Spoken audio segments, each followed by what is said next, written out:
Unit 2. Exercise 2.3.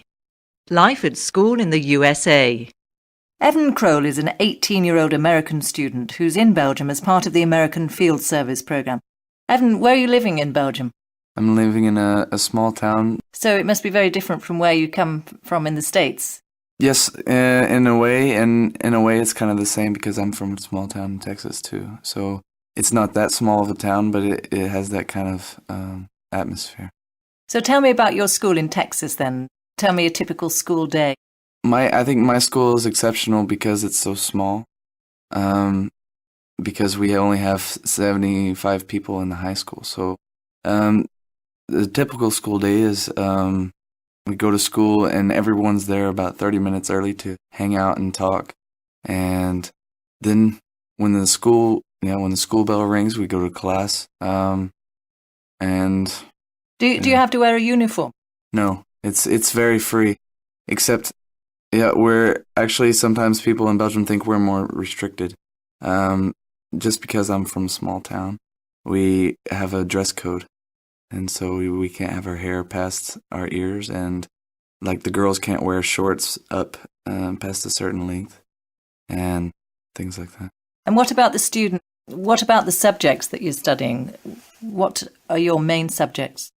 Well, we're required to take English, history, and science. Those are the main ones. We're also required to take a certain number of years of like a computer class, typing classes, things like that.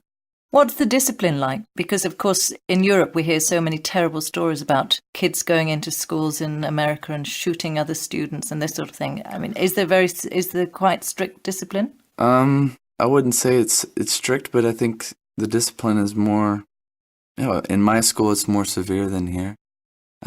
We would probably get more detentions and more Saturday schools, stuff like that, than they do here. But that's just exceptional because I'm from a small school. But do kids in Texas have access to guns? Yes. I mean, not handguns, I don't think, unless their parents own some. But of course, my family owns hunting rifles and stuff like that. So you have access to that kind of gun.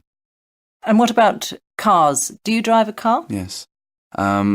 Actually, I've been driving since I was about 12 because I live in a farming community. So it wasn't like to school or to a big city, but I was actually driving and helping the farm since I was 12. But when you're 16, 15, everyone's driving to school.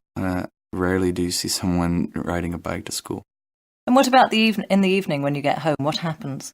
Well, first after school, usually we all kind of meet together at a certain hangout place, and maybe get a drink or something like that and talk. And around 6 or 7, we get home. Some people a little earlier. When you say get a drink, that wouldn't be alcohol? No, definitely not. Something to eat or snack or something like a soda or Coke or something. But after we get home, it depends on the person. If you have homework, of course you do homework. But I think we watch a little more TV, the kids, when we get home, because there's certain programs programmed for right after school. And what about sport? Do you play a lot of sport? Yes. The school system is scheduled in different schedules and seasons for the sports. So at the first part of the year, we have football for the boys and basketball for the girls, or basketball practice, and cross-country running. So at around 2:30, the school's out except for the athletes. And so we have football, and that lasts until 5:30 or 6 o'clock. So that's actually exceptional for people that say, do you practice a lot of sports? And we do that every day. And that's American football? That's American football, yes. But of course, in bigger schools, they do have soccer and other sports like that. But the big main sport is American football. And what about the weekends? What do you do then? It depends. Since I'm from a small town, it's also different. We have what we call a drag. It's the highway that's split off from the main highway, and we drive up and down, and we have places where we stop and we talk and we play music, and then sometimes we just drive back and forth across the highway. It sounds simple, but actually it's very fun. So as you progress through school, do you take exams at the end of the year, or are you judged in some other way? Well, for the universities, we're judged in many ways. Now, the universities don't only look at your grades, they look at the whole round person. And so you're required to have good grades, of course, but they actually look for people with more extracurricular activities, people that are playing more sports, people that are in more clubs, in certain activities with school and certain volunteer activities, who also have good grades. So those people are proven to be very busy after school and stuff like that, but still have good grades. So those are the people that the universities are looking for, that are more rounded and have more activities going on.